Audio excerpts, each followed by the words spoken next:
And tonight, our second major headline, the United States Secretary of Veterans Affairs is in trouble for a pricey trip to Europe at government expense. David Shulkin's own Inspector General issued a blistering report today. It is the latest example of first-class travel problems to shake the Trump cabinet. We'll have an extended look at the issue right after the news summary. In the day's other news, President Trump publicly condemned domestic abuse for the first time since a top White House official resigned a week ago. Rob Porter's two ex-wives have accused him of physical assault during their marriages. Up until now, Mr. Trump has praised Porter and appeared to cast doubt on the accusations. Today, amid rising criticism, he fielded a question on the issue at a White House meeting. I am totally opposed to domestic violence of any kind. Everyone knows that, and it almost wouldn't even have to be said. So now you hear it, but you all know it. Thank you all very much. Earlier, the chair of the Oversight Committee in the House of Representatives, Trey Gowdy, said he's opening an investigation into how the White House handled the Porter case and his security clearance. But Vice President Pence defended the Chief of Staff, John Kelly, saying that he has, quote, done a remarkable job. Meanwhile, a senior aide on the White House National Economic Council, George Banks, says that he's resigned after failing to get a permanent security clearance. He told Politico that the White House's counsel's office cited his past marijuana use.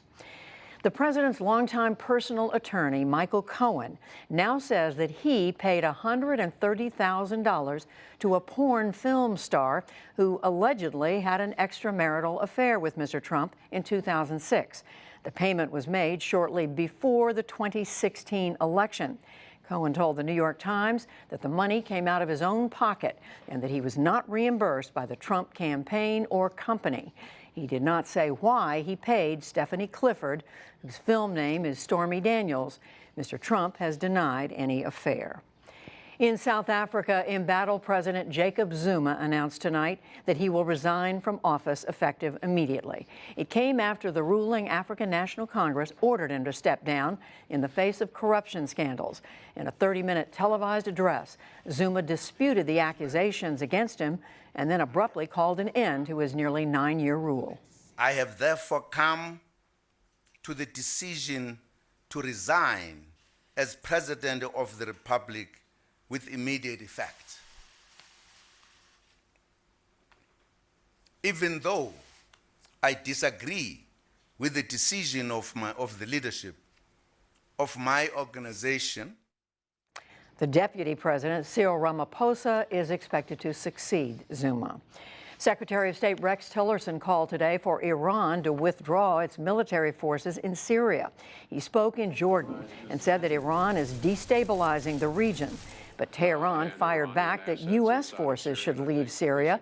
Over the weekend, Israel shot down an Iranian drone over the Golan Heights, and Syrian forces shot down an Israeli warplane. There is word that former Republican presidential candidate Mitt Romney will run for the U.S. Senate seat from Utah.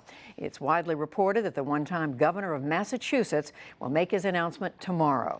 He would be seeking to fill the seat held by Republican Orrin Hatch, who is retiring. On Wall Street, stocks moved higher for a fourth day despite a government report that consumer prices rose more than expected last month. The Dow Jones Industrial Average gained 253 points to close at 24,893. The Nasdaq rose 130 points, nearly 2%, and the S&P 500 added 35. And finally, highlights from Day 5 at the Winter Olympics in South Korea. American snowboarder Shaun White won his third Olympic gold in the men's halfpipe, and then he faced questions about sexual harassment allegations. Meanwhile, American luger Emily Sweeney had a scare, crashing on her fourth run of the day. She said she's sore, but otherwise okay.